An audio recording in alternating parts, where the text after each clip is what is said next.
Luto with me! So ngayon, iba naman lulutuin natin. Ay, joke lang. Yung pa rin pala. Pero this time, bumili na tayo ng bago nating pan. Ayan, kung nakita nyo yung ating vlog. Ang ganda nyo. Galaxy series yan ng Mass Flex. Tapos yan, bumili din kami nung tempered glass lid.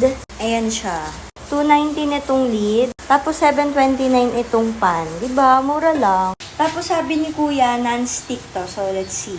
Ito yung lulutuin natin. Nung isang araw, chicken wings. Ngayon, drumstick naman. At nakabili na tayo nung ating pang marinate. Buffalo. Favorite ko yan. Meron siyang sauce. Buffalo wing sauce. And then, ayan siya. McCormick Classic. Lagi ko yung binibili pag nag-grocery kami. Basta may available. Lalagyan lang natin ito. Yan. Tapos, mekos-mekos nyo lang yung manok dito. Iniready ko na rin pala yung pan. Grabe yung kapit ng kanton nito. Ang hirap niyang punitin. Ginugunting ko pa. Tapos, ayan o. Ang hirap. May plastic kasi sa kanya eh. Kaya, ayaw niya matanggal.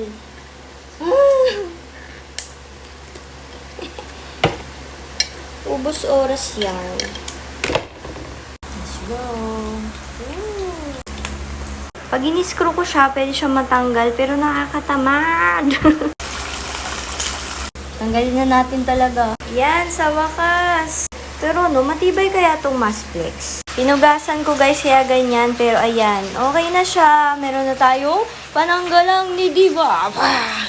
Pinugasan ko na yung pinaglagyan natin ng marinate. Kasi para hindi na tumigas yung powder dito. Mahirap linisin. Ay, useful talaga nitong dish rack na to para magpatuyo ng mga nugasan. Ang problema ko lang, ayan, parang mga water stain. Hindi ba yan parang naipon na, buhangin? Tapos dumikit ba sa lababo? Ganun ba yun? Kasi kahit anong punas ko, wala eh. Kahit nilagyan ko ng dishwashing liquid. Ano ba magandang pantanggal dito, guys? Hirap eh. Ang pangit tuloy tingnan nung lababo ko. Bumili na itlog kanina si Kuya Jigs nyo. Salansan natin siya. Yan kasi yung kinakain niya, hindi na siya nagkakanin. Ako rin, minsan, pag gusto ko na mag-itlog, sana bago tong itlog na to.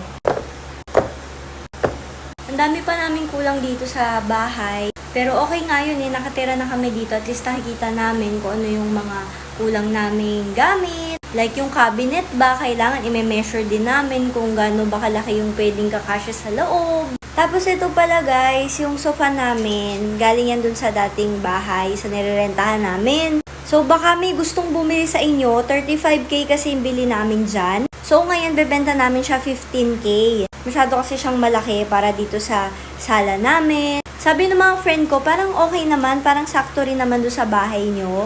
Para nga, pero kasi yung gilid dyan medyo mahirap na lumakad. Tapos diba, alam niyo naman si ate at kuya nyo, mahilig mag-dance kasi yun yung work namin. So, mahirapan kaming magsalansan nung sofa kapag sasayaw kami dyan. May mga minor, hindi pala minor, may mga damage siya. Kung sino bibili, ayan, ipaayos nyo na lang. Ito kasi yung salarin. Ayan o. Ayan, nakikita nyo? Ayan. So, ayun, baka merong may bet sa inyo, i-PM nyo ako sa Instagram o kaya sa aking Facebook. Pwede nyong pa-pick up via Lalamove. Ayan. Hininaan ko yung apoy para maluto yung sa loob. Okay, ayan, luto na siya. Ininit ko yung chicken wings na natira na isang araw. And then, mamaya na lang natin lalagyan ng sauce. Yay! Bago naman siya. Ayan o, buo yung mga yellow.